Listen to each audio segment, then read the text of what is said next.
สวัสดีเนาะทักทายสวัสดีแต่เช้าเมื่อนี้เนาะครับ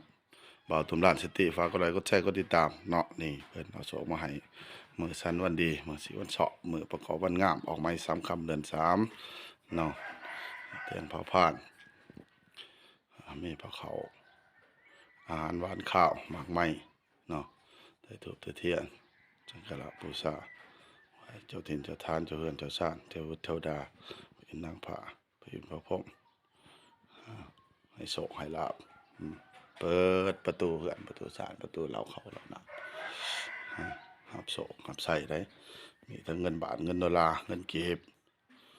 มีทั้งเงินดงโศกมักษาเกลือเพียงนัวครบโศกมีโศกมีใส่เด้อหาเงินหาคำค้าขายไงมือเงินไหลน้องทองไหลมาเต็มกระเป๋าเต็มเงินเต็มสารเลยสาธุสาธุสาธุ